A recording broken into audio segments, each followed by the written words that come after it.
Il y a déjà tout un message qui est là.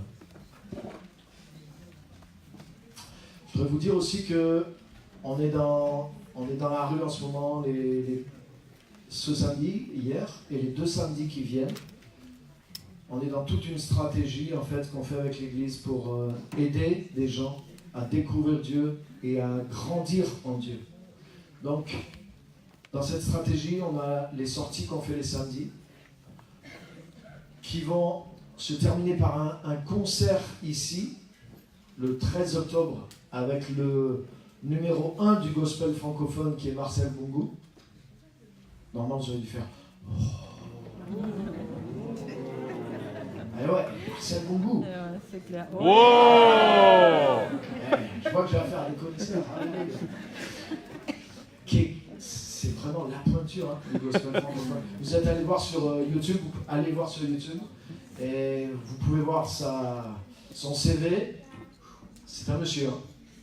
C'est vraiment un grand monsieur du gospel. Je ne pense pas qu'il soit déjà venu à Clermont-Ferrand. Même le faire venir pour jouer dans une petite salle comme ça, c'est parce qu'il a la passion des âmes. Amen. Si vous voulez jouer pour l'argent, vous pourrez jouer dans des grandes salles, faire payer 20 € la place, venir avec un monde de choristes et se faire de l'argent. Mais je le connais un petit peu, j'ai l'occasion de travailler même avec lui un peu dans le ministère, on a fait des choses ensemble. C'est un véritable homme de Dieu. Et c'est pour ça qu'il a accepté de venir ici, à Clermont-Ferrand, pour l'évangile, parce qu'il aime les âmes. Et il aime l'évangile. Donc tout ce qu'on est en train de faire dans la rue, c'est pour amener aussi, on invite les gens au concert, les gens vont venir à la soirée du concert. Donc venez vous, mais amenez des amis, amenez des gens qui ne connaissent pas Jésus-Christ. Parce que là, ils vont entendre l'évangile dans une atmosphère de la présence de Dieu, une atmosphère de gospel, et ça va être vraiment, vraiment fort. Tous vos amis vont être touchés, je vous garantis, ils ne vont pas être insensibles à la qualité, à l'amour et à l'onction qui va être manifestée pendant ce concert. Et suite à ce concert, on va proposer à tous les gens qu'on aura touchés pendant toutes ces semaines de campagne, notre programme qui s'appelle l'Université de la vie, qui est pour découvrir le sens de la vie et découvrir comment grandir en Dieu, comment avoir Dieu dans sa vie jour après jour. Donc on est en train de préparer tout ça. Donc là aussi vous pouvez offrir de votre temps et de votre aide et de votre vie, comme je l'ai dit tout à l'heure. Vous pouvez venir les samedis ou un samedi même si vous n'êtes pas venu samedi dernier, vous pouvez venir celui-là chaque samedi. On reprend à zéro, on vous dit ce qu'il faut faire, etc. Donc c'est pas obligé, c'est pas parce que vous avez loupé le premier, vous ne pouvez pas faire le deuxième ou le troisième ou les 2 derniers. Également, on a besoin de guides pour l'université de la vie. Donc si vous voulez devenir un guide pour l'université de la vie, c'est-à-dire inscrire de vos amis, de vos connaissances sur le programme de l'université de la vie et ensuite les accompagner, vous pouvez le faire. Donc pour ça, il faut venir ici le lundi à 20h pour être formé comme guide. L'an dernier, on avait plein de guides. Donc je voudrais dire une chose aussi, c'est qu'il y a des guides qui étaient là l'an dernier et qui ont inscrit personne à l'université de la vie. Vous savez quoi? Je voudrais vous dire bravo de l'avoir fait. Mais ce que je voudrais vous dire, ne dites pas, ah ben moi j'ai inscrit personne donc je ne recommence pas. Parce que si vous vous arrêtez parce que vous n'avez pas réussi une fois dans la vie, alors vous n'irez pas loin dans la vie.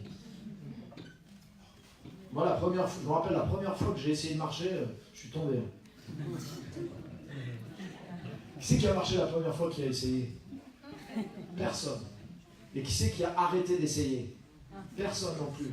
Ça veut dire que quand on était petit, on était plus intelligent que maintenant qu'on est grand. Ça veut dire quoi? Ça veut dire que ce qu'on appelle l'échec, entre guillemets, fait partie de la réussite. Donc donne droit le droit d'échouer. Si tu n'es pas arrivé une fois, ça veut pas dire que tu es nul et que tu n'y arriveras jamais toute ta vie. Et même si tu n'y es pas arrivé 50 fois, c'est pas grave. Si tu commences à y arriver à partir de la 51e et jusqu'à la fin de ta vie, ça vaut le coup d'avoir essayé 51 fois. C'est ce qui s'appelle la persévérance. Et la Bible parle de la persévérance. Dieu parle de la persévérance. Donc, c'est pas grave, personne ne va te juger si tu n'as pas inscrit des gens, c'est pas grave. Moi, si je vous fais la liste de toutes les choses que je n'ai pas réussi en tant que chrétien, en tant que pasteur, ça durera plus qu'un quart d'heure. Donc, venez, même si ça n'a pas marché comme vous vouliez l'an dernier, c'est pas grave. Moi, ça fait combien de fois que ça ne marche pas comme je veux dans l'église? Depuis que j'ai commencé l'église. Eh oui, si ça marchait comme je veux, on serait dans une autre dimension aujourd'hui, je vous garantis. Donc, mais je suis quand même là. Je persévère parce que je veux que ça avance. Donc venez le lundi si vous voulez nous aider comme guide. Et même si vous n'êtes pas comme guide, chaque membre de l'église peut nous aider. Chaque personne peut dire, il y a un programme qu'on fait sur 9 semaines qui s'appelle l'Université de la vie et ça changera ta vie et ça te permettra de connaître Dieu. Donnez au moins l'information, donnez le renseignement. Si vous êtes sur les réseaux sociaux, partagez. Partagez les informations, partagez les choses. Pour le concert, il y a des flyers, des affiches dehors. Aidez-nous et si chacun s'y met, mais avec le nombre qu'on est, vous vous rendez compte ? Si on invite 2 ou 3 personnes, si chacun donne l'information sur le concert, sur l'Université de la vie à plusieurs personnes, on peut facilement amener les choses. Donc ça, c'est ça le fait d'offrir un peu plus de notre vie avec le Seigneur. Est-ce que je peux compter sur vous ? Oui. Merci, je le savais. C'est pour ça que je vous en parle. Parce que je sais que je peux compter sur vous. Je sais que vous aimez Dieu. Je sais que vous êtes fidèles. Je sais que vous voulez le servir. Je sais que vous êtes là pour ça. Et je sais que beaucoup vont s'engager et qu'ensemble, on va amener cette église à un autre niveau. Amen. Alléluia. Alléluia. Amen. Amen. Amen. Vous êtes prêts ? Oui. Vous croyez toujours au miracle ? Oui. Parce que j'ai déjà mangé 30% de mon temps. Il me reste 10 minutes. C'est possible. C'est parti. Si vous avez... On est en ligne déjà ? Oui, on est en ligne. Donc bonjour à tous ceux qui sont en ligne. Si vous avez votre portable ou Facebook, partagez. Ça aussi, faites-le si vous pouvez. Partagez les messages. Comme ça, les gens vont voir que vous êtes chrétien, vous partagez la parole de Dieu sur votre Facebook. Ils vont vous poser des questions et vous pourrez parler de Jésus. N'ayez pas peur. Partagez le message. Dites pas, ah ouais, mais le message, il est trop ceci, il est pour les chrétiens, il est trop long. Si vous avez peur et que vous ne faites rien, ben, rien ne se passera. Partagez, donnez, appuyez tout ce qui se fait. Appuyez les messages, partagez ce que fait l'Église. Allez sur Facebook, Pierre-Emmanuel Jean. Si vous n'êtes pas encore mon ami, c'est l'occasion de le devenir. Et partagez le message, vous qui êtes en ligne aussi, s'il vous plaît, partagez aussi le message. Et en plus, ça va être un message éclair de 10 minutes. Alléluia. Vous êtes prêts ? Donc le titre de ce message, c'est « Le Saint-Esprit et toi ». Le Saint-Esprit et toi. Quand tu viens à Jésus, il se passe plusieurs choses qui sont extraordinaires. Jésus-Christ est venu pour pardonner nos péchés. Ça, c'est extraordinaire. C'est ça le plus grand amour. Il a donné sa vie, non pas pour des gens qui l'aimaient, pour des gens qui le rejetaient, qui le haïssaient. Et il a pris sur lui nos péchés, nos fautes, pour nous pardonner. Ça, c'est extraordinaire. Il est le moyen d'expiation. Il a pris notre faute sur lui pour nous pardonner, pour nous libérer. Et quand vient Jésus, on est pardonné. On est justifié de toutes nos fautes. Si on vient à lui dans la repentance, en changeant, et de tout notre cœur, c'est ce qui nous arrive. Alléluia. Mais il arrive encore quelque chose d'autre qui est encore plus extraordinaire. C'est que nous sommes régénérés par la puissance du Saint-Esprit. L'Esprit de Dieu régénère la personne qui vient de tout son cœur à Jésus, dans la foi, dans la repentance. L'Esprit de Dieu vient sur toi et il te régénère. Il commence un travail de transformation et de changement dans ta vie. Ça, c'est l'expérience la plus extraordinaire pour tout être humain. Amen. Alléluia. Moi, je prenais mon pied dans la drogue pendant des années. Mais le jour où l'Esprit de Dieu est venu sur moi, je te garantis, j'ai abandonné la drogue pour continuer à vivre ce que Jésus m'a proposé. Amen. Pourtant, la drogue, ça marche, hein, ça fait planer. Hein. Je te garantis, ça marche. Ça produit quelque chose sur toi. Ça te détruit par derrière. Mais c'est réel, ça produit quelque chose sur toi. C'est pas rien, hein. C'est pas boire un verre d'eau. Hein. Mais Jésus-Christ est réel. Jésus-Christ, c'est pas une religion. Jésus-Christ, c'est pas venir à l'église le dimanche. Si tu es régénéré, l'Esprit de Dieu est réel. Il te transforme, il agit en toi. Tu vis sa présence, tu sens sa présence. Et c'est quelque chose d'extraordinaire de vivre la régénération. Alléluia. Amen. Et c'est la plus grande expérience qu'un être humain peut vivre. C'est d'être régénéré. Quand tu es régénéré, tu deviens quelqu'un d'autre. Et le ciel est ouvert, ta relation avec Dieu se fait. Et l'Esprit de Dieu, qui n'est pas une puissance, mais qui est une personne divine, l'Esprit de Dieu commence à vivre à l'intérieur de toi et vivre avec toi. C'est extraordinaire. Alléluia. Amen. La première chose que tu dois faire quand ça t'arrive, c'est apprendre à connaître le Saint-Esprit. Tu dois apprendre à le connaître. Amen. Et il y a un verset, dans 1 Timothée chapitre 4, verset 7. 1 Timothée 4, 7. Paul dit à Timothée, il lui dit, exerce-toi à la piété. c'est-à-dire à la vie avec Dieu, à la relation avec Dieu, à la communion, à la relation avec le Saint-Esprit. Il lui dit exerce-toi, c'est-à-dire entraîne-toi. Entraîne-toi. Des fois tu pries, tu as l'impression que ta prière n'a pas déplacé le plafond. Je ne sais pas si ça t'arrive. C'est pas grave. Des fois tu fais des pompes, tu n'as pas l'impression que tes bras ont grossi. Mais si tu continues à en faire, tes bras vont grossir. Des fois tu fais le régime pendant une semaine, tu n'as pas perdu 1 kilo. Mais tu sais que si tu continues de suivre le principe, les kilos vont finir par se soumettre au nom de Jésus. Il y a des gens qui font le régime ici, je sens que ça répond, alléluia. Mais c'est normal, le corps obéit à des principes. Et si tu t'exerces à la piété, c'est pas toujours, ta récompense, elle n'est pas toujours instantanée, mais elle est certaine. Si tu t'exerces à chercher à connaître Dieu, si tu t'exerces à la relation avec le Saint-Esprit, tu vas finir par trouver le Saint-Esprit. Si tu t'exerces au jeûne, à la prière, à la méditation de l'Écriture, à chercher Dieu de tout ton cœur, dans la foi, en te concentrant dans l'Écriture, mais tu vas voir que ta vie va commencer à changer et que l'Esprit de Dieu va commencer à grandir dans ta vie et à l'intérieur de toi. Alléluia. Et Paul dit, exerce-toi la piété.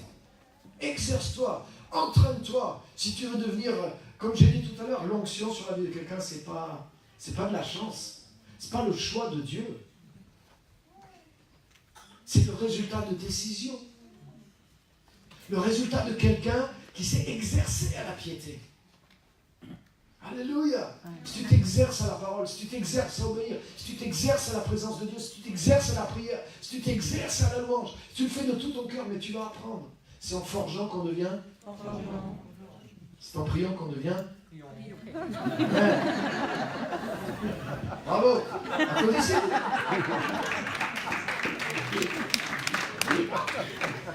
Alléluia. Deuxième chose. Il me reste 5 minutes. J'ai 3 choses. Hein, oui, je rentre bien. Deuxième chose, le Saint-Esprit t'a régénéré. C'est le Saint-Esprit qui nous régénère.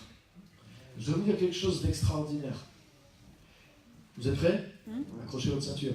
Le Saint-Esprit nous a régénérés en Jésus-Christ. Il nous a engendrés en Jésus-Christ. Il ne nous a pas engendrés en Adam. Adam est le premier chef de l'humanité.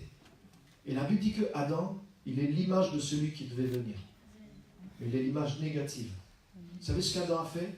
Adam a amené toute l'humanité dans le péché. Mais il est l'image de celui qui devait venir, qui est le second Adam, qui est Jésus-Christ. Et Jésus-Christ a ramené l'humanité qui est en lui dans la présence de Dieu. Comme j'ai dit tout à l'heure, le souverain sacrificateur avec les 12 pierres, il est rentré dans la présence de Dieu. Alléluia. Et quand, je ne sais pas si tu lis un petit peu le Nouveau Testament, il y a plein de fois cette expression en lui, en Jésus-Christ. Par exemple, 2 Corinthiens 5,17, qui est universellement connu par tout bon chrétien qui se respecte et qui dit Amen.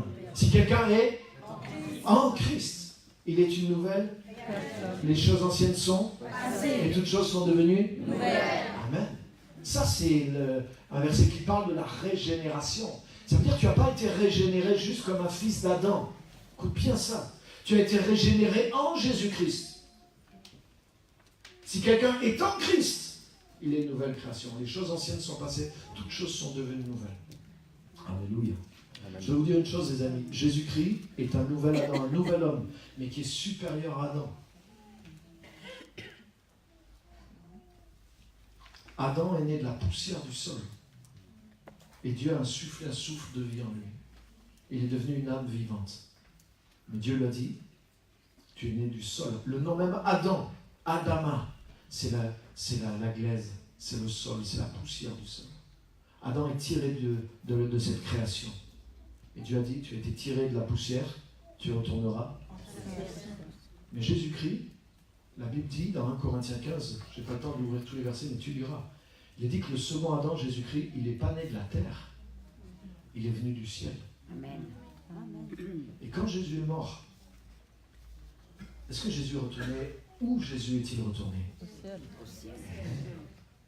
Alléluia. C'est pas la même chose. Le premier Adam, il était dans la présence de Dieu.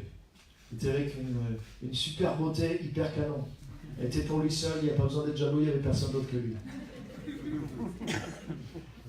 Il était dans un paradis Du top, du top, du top, du top. Il y avait même des fruits spirituels. Tu mangeais, tu avais la vie de Dieu qui pouvait venir sur toi. Il y avait même l'arbre de la vie éternelle. Tu pouvais manger le fruit de la vie éternelle. Et je ne sais pas ce que ça devait être, mais ça devait être quelque chose d'extraordinaire. Tu devais planer grave avec ça. De la bonne. Et il y avait une seule chose à ne pas faire. C'est-à-dire tu pouvais faire tout ce que tu voulais, il y avait juste une chose à ne pas faire. Et c'était même pas un truc cool, c'était un truc, si tu le faisais, tu allais mourir. Donc c'était juste pour te protéger. Ne fais pas ça, tu vas mourir. Ok. Et pourtant, tu as tout ce qu'il faut, tu es rassasié, tout va bien. Première fois que le diable vient, il tente Ève et Adam. Le premier Adam, il tombe dans le panneau. Vrai ou pas?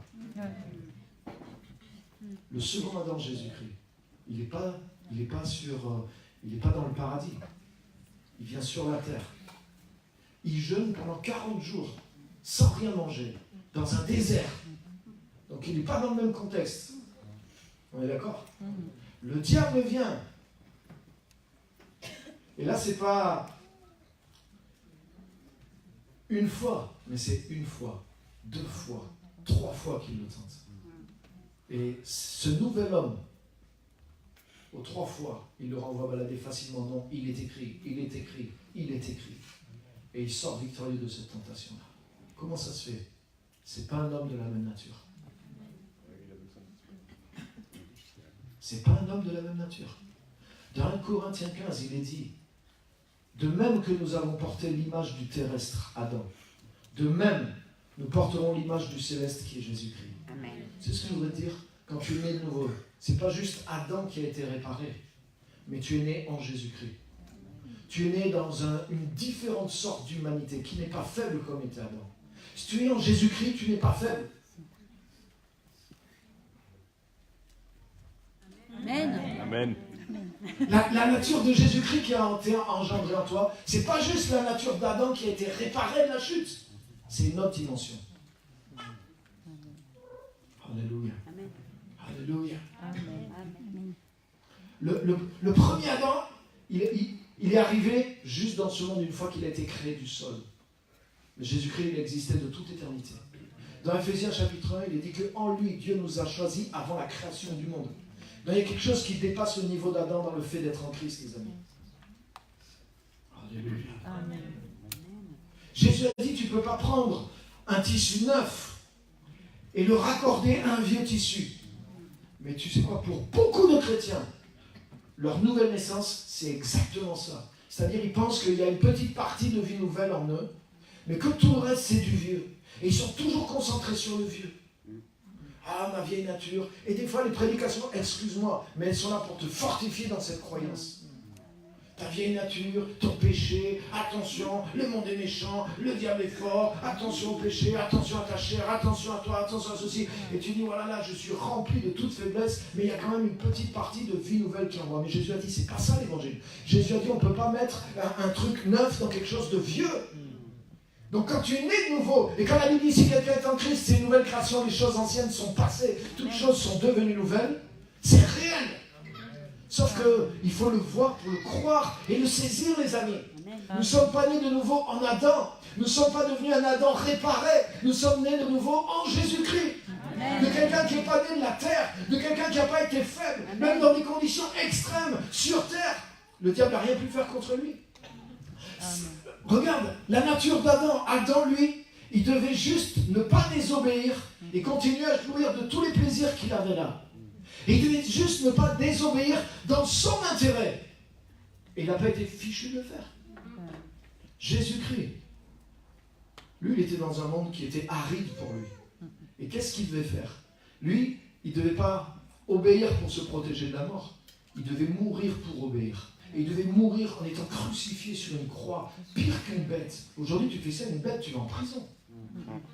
Mais c'est vrai. En tout cas, ici, si quelqu'un te voit faire ça à la moitié à une bête et qu'il te dénonce, c'est fini pour toi. Mais lui, il a accepté de faire ça. C'est-à-dire que lui, obéir, c'était pas juste se protéger de la mort. Lui, obéir, c'était aller à la pire des morts pour nous sauver. Et il l'a fait. C'est-à-dire qu'il avait la nature pour le faire. Alléluia. Amen. Alléluia. Amen. Et quand la Bible dit que tu es né de nouveau en Jésus-Christ, ça veut dire que c'est dans cette nature que tu es né. Tu n'es pas né dans celui qui est terrestre. Tu es né dans celui qui est céleste. Amen. Quand tu es né de nouveau, tu n'es pas né en Adam. Tu n'es pas un Adam rafistolé, mais tu es quelqu'un qui est né de nouveau en Jésus-Christ. C'est pourquoi ce que tu as reçu, ce dans quoi tu es entré en tant que chrétien, c'est précieux, mon ami. C'est pas une religion. Et c'est pour ça que tu ne peux pas traîner ça dans la boue. Tu peux pas négliger la vie chrétienne. Tu ne peux pas négliger ce que tu as reçu. Tu ne peux pas vivre en dehors de la vie chrétienne. Tu peux pas mélanger ce que tu as reçu. Quel gâchis si nous mélangeons ce que nous avons reçu. Vous savez quoi? Le monde attend la révélation des fils de Dieu. Amen. C'est-à-dire que la nature qu'on a reçue, il y en a plein dehors qui crèveraient de pouvoir avoir le 10e de ce que tu as reçu. Et tu n'as pas le droit de prendre ce que tu as reçu et de le mélanger avec les pourritures qu'il y a dans ce monde. Tu ne peux pas faire ça. Tu ne peux pas faire ça. Et excuse-moi de te dire, mais si tu le fais, si tu vis là, ce n'est pas ta faiblesse, mais c'est un choix. C'est un choix. Je veux te dire que tu as en toi la nature qui te permet d'écraser tout ça. Tu as en toi la nature qui te permet d'être largement victorieux parce que tu n'es pas né en Adam, mais tu es né en Jésus-Christ. Et la vie de Jésus-Christ est une vie puissante, les amis. Amen. La vie de Jésus-Christ existait avant la création du monde, avant la chute. Et elle restera après et encore après. La Bible dit, tel il est, tel nous sommes dans le monde. C'est écrit. Tel il est, tel nous sommes dans le monde. Alléluia. Amen. Vous savez ce que Jésus a dit? Avant de partir, il dit ceci dans Jean 17, verset 5. Il dit ceci, Père, il va partir.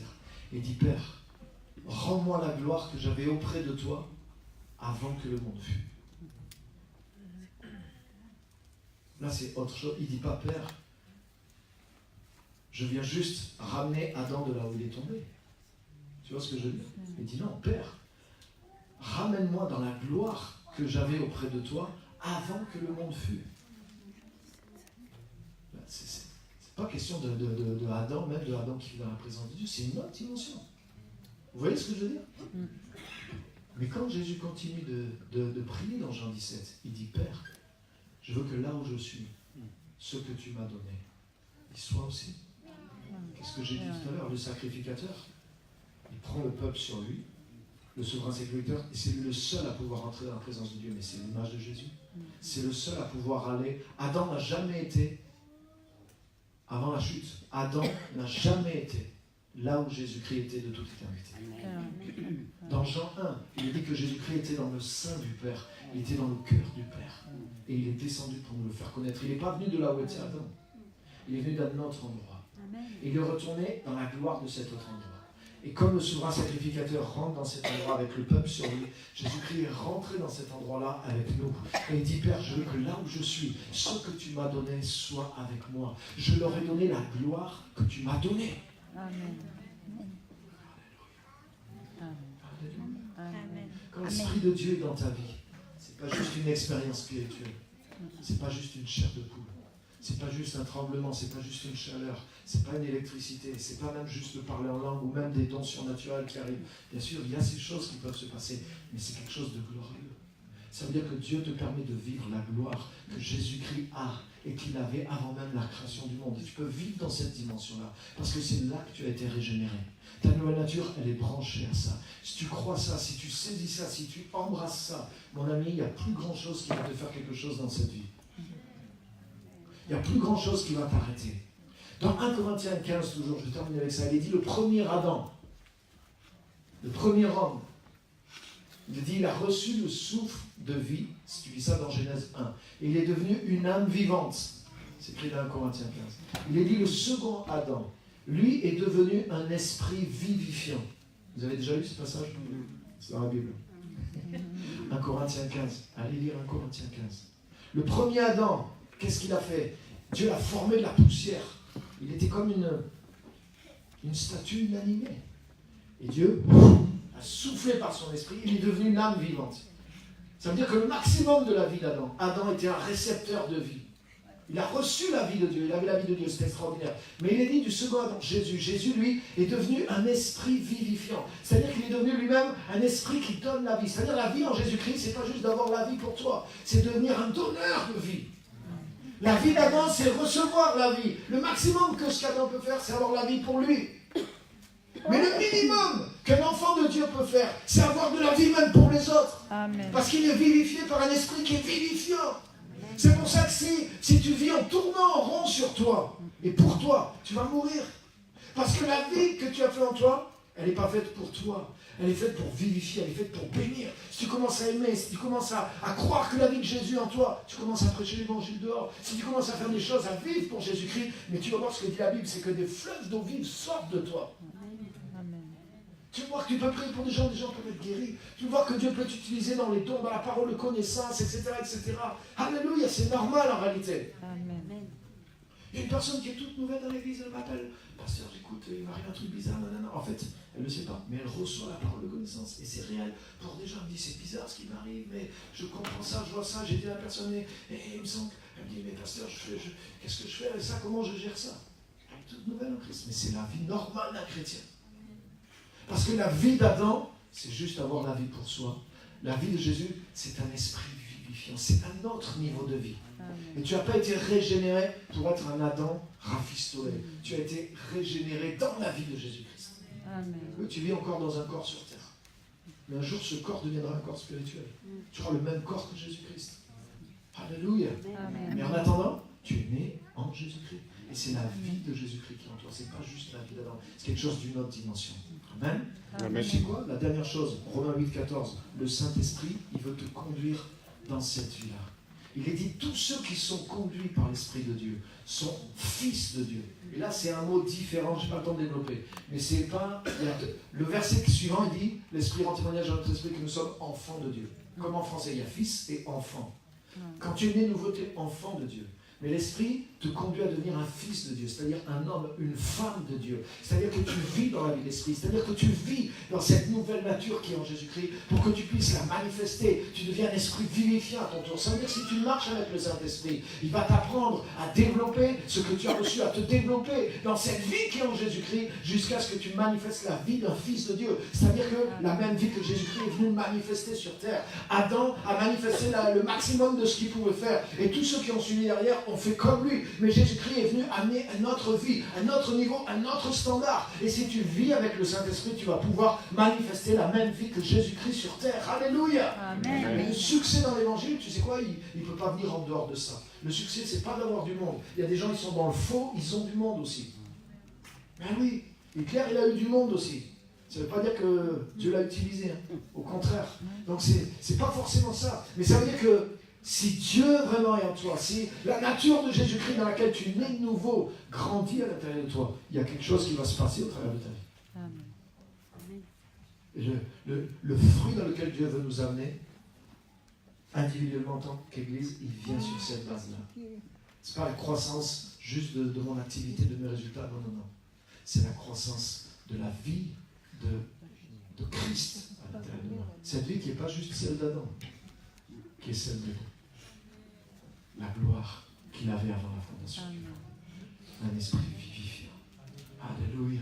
Amen. Alléluia. Amen. C'est pour ça que la Bible a le culot de dire, si quelqu'un est en Jésus-Christ, il est une nouvelle création. Tu es plus de cette création-là. Le baptême, c'est quoi? Le baptême, c'est l'acte le plus puissant en réalité. Le baptême, on t'enterre. C'est ce que je prêche sur le baptême. C'est quoi? C'est Adam qui... C'est fini. Tu en finis avec Adam. Et tu ressors en Jésus-Christ. Tu rentres dans la nouvelle création. Tu rentres dans le royaume. Tu rentres dans ce niveau de vie qui est possible pour toi. Parce que c'est en Jésus-Christ que tu as été régénéré. Alléluia. Amen. Amen. Alors, on va terminer par la prière. C'est un miracle dépassé de 10 minutes, mais c'est quand même un miracle. Parce que c'était une prédication en 25 minutes. Surtout pour dire des choses puissantes comme celle-là. Alléluia. Donc que Dieu vraiment vous inspire et vous bénisse. Ce que je te demande, c'est repasse ça dans ton cœur et capte-le pour toi. Vis pas une vie chrétienne au rabais. Crois pas qu'être chrétien, c'est être faible. Crois pas que tu seras toujours victime et que le péché, le diable et les démons vont être plus forts que toi, que ta vieille nature va te poursuivre jusqu'à la fin de tes jours. Le psaume 23 du chrétien évangélique. Oui, ma vieille nature, le diable et le péché m'accompagneront tous les jours de ma vie. Et ma vie sera vraiment minable et je vivrai dans la galère parce que je suis un pauvre pécheur. Non, je suis désolé. C'est pas ça. C'est la bonté et la grâce m'accompagneront tous les jours de ma vie. Je suis né en Jésus-Christ. Et s'il y a encore des choses dans ma vie, je peux les écraser, je peux les démolir. C'est pas un problème d'avoir des problèmes dans sa vie. Le problème, c'est de s'y résigner. Alléluia. Et si tu comprends ce que tu as et ce que tu es, mais tu ne vas pas te résigner à tes problèmes. Parce que tu sais que tu as en toi et que tu es né dans quelque chose qui est supérieur à n'importe quoi qu'il peut y avoir sur la terre. Parce que ce que tu as reçu, ce que j'ai reçu, ce que nous avons, ce que nous sommes en Jésus-Christ, c'est une gloire qui est au-delà de tout ce que Adam a pu même vivre dans le meilleur de sa gloire. Alléluia. Est-ce que tu crois ça? Il y a un verset dans les psaumes où Dieu dit « Ouvre grand ta bouche et je la remplirai ». Ça veut dire, est-ce que tu as la foi pour croire tout ce que dit la parole de Dieu? Amen. Si tu veux manger réellement, tu dois ouvrir ta bouche, c'est-à-dire tu dois croire à ce niveau-là. Si tu crois au niveau de la parole, tu vas commencer à vivre le niveau de ce que te promet la parole de Dieu. Amen. Mais c'est réel. Donc ne crois pas à un évangile au rabais. Crois la parole. Alléluia. On lève nos mains vers lui. Il est un Dieu grand, un Dieu de gloire. Jésus-Christ est au-delà de tout nom. Il est au-delà de toute conception. Non, il n'est pas un homme. Non, il n'est pas un prophète. Non, il n'est pas juste le Fils de l'homme. Il n'est pas juste même le Messie. Il est plus que ce qu'on peut imaginer. Alléluia. C'est par révélation qu'on approche ce que Jésus-Christ est réellement. Il est le second Adam. Il est venu d'une autre dimension. Et c'est en lui, comme dit la parole, nous sommes nés de nouveau en lui. Le Saint-Esprit nous amène en lui. Le Saint-Esprit nous amène à découvrir ce que nous sommes en lui, ce que nous avons reçu en lui et ce que nous pouvons vivre en lui. Amen. Alléluia.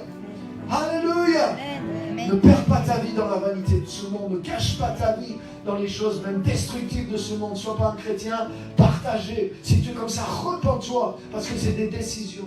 C'est des choses que tu choisis de faire. Tu n'es pas juste victime de ce qui t'arrive. Quelque part, tu le choisis. Même si tu luttes, quelque part, tu le choisis. Reconnais-le. Ça va être la base de ta délivrance, mon ami. Si tu ne le reconnais pas, tu ne vas pas être délivré. Tu peux être délivré que de tes ennemis. Tu peux être délivré que si tu prends responsabilité.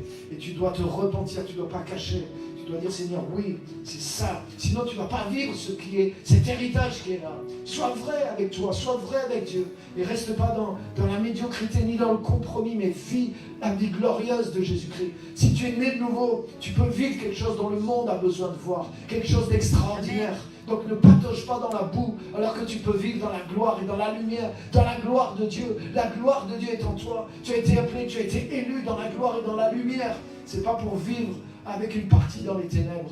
Expose ta vie à Jésus-Christ. Expose ta vie à sa gloire. Alléluia. Je voudrais que tu crois vraiment et que tu saisisses la position de gloire que tu as en Jésus-Christ. Alléluia. Levons nos mains dans sa présence. Parle-lui, parle-lui. Si ce message, tu captes quelque chose, parle avec Dieu. Dis-lui merci. Dis-lui Seigneur merci parce que tu m'as élevé dans une vie vraiment qui dépasse même ce que je percevais quand je suis venu à toi, Seigneur. Je veux saisir cette vie, je veux croire. Je comprends ce que dit ta parole. Et je comprends ce qui est à moi. Je comprends ce que je suis en toi. Seigneur, je veux me baser sur ça. Je le saisis, je l'embrasse dans la foi. J'ouvre ma bouche en grand, Seigneur. J'ouvre mon cœur. J'ouvre ma foi en grand. Et je veux absorber ça. Merci, Seigneur. Je ne suis pas juste quelqu'un de rafistolé. Je ne suis pas juste un pécheur bricolé et réparé qui va tenir le coup jusqu'à sa mort. Et après, il va vraiment rentrer dans la vraie nouvelle naissance. Non, non, non. Je suis né de nouveau en Jésus-Christ. Je suis entré dans une autre création. Je suis rentré dans le premier, dans le second Adam, mais qui en réalité est le premier. Parce qu'il existait avant. Il existait avant. Le plan de Dieu était caché et il a été manifesté en Jésus-Christ. Mais il existait avant Adam, il existait avant toute chose. Et c'est dans ce plan-là que nous sommes rentrés en Jésus-Christ. Alléluia. Seigneur, je suis rentré dans quelque chose qui est plus fort que les luttes qu'il y a sur la terre. Jésus-Christ a manifesté une nature. Rien n'a pu résister. C'est cette nature que nous avons même sur terre. Parce que tel il est, tel nous sommes dans ce monde. La gloire qu'il a, c'est la gloire qu'il partage avec nous. Et l'Esprit de Dieu nous apprend, nous conduit, nous forme et nous fait participer à ça. Saint-Esprit, nous avons besoin de toi. Soit notre sagesse, soit notre pensée. Apprends-nous à capter ces choses, à vivre ces choses. Parce que tu es réel, révèle-nous ces choses. Le nom puissant de Jésus-Christ. Travaille nos vies, travaille dans nos cœurs. Et conduis-nous à cette vie de fils, de filles, d'hommes, de femmes, nature de Dieu. Vivre de plus en plus comme Jésus sur la terre. Amen. Alléluia. C'est ce que nous voulons être et faire dans le nom de Jésus. Waouh. Seigneur, merci pour ta parole. Moi, à la garder, à la repasser et à m'élever à la hauteur de cette parole. Parce que c'est ce que je suis, c'est ce que j'ai reçu, c'est ce que tu as fait, Seigneur Jésus-Christ. Et ça a le pouvoir de me changer. Même si je ne comprends pas tout, ça a le pouvoir de me changer. si je le crois, si je le mange. Alléluia. Alléluia. Alléluia. Amen. Est-ce que tu réalises qui tu es? Est-ce que tu réalises dans quoi tu es en Jésus-Christ? Quelque chose d'extraordinaire. Dans une nouvelle création, cette nature-là est à l'intérieur de nous, les amis. Je voudrais qu'on pousse un cri de victoire par rapport à nous-mêmes. Parce que nous savons que nous sommes en lui. Alléluia. Alléluia. Amen. Merci vraiment à tous. Que Dieu vous bénisse. Je vous donne une dernière annonce en plus de toutes celles que j'ai dit pour Clermont-Ferrand. Ce vendredi, c'est l'intercession. Nous sommes le premier vendredi du mois. Donc on aura un temps d'intercession prolongé. D'habitude, on finit vers 10h, 10h30. Là, on ne va pas faire toute la nuit, mais on va avancer dans la nuit. Donc on aura peut-être un petit pot. Vous pouvez amener, si vous avez des petits trucs à grignoter, pas un repas, mais des petits trucs à grignoter. Comme ça, on va faire un coup de la nuit ensemble. Parce qu'on a besoin de prier, on a besoin du Saint-Esprit.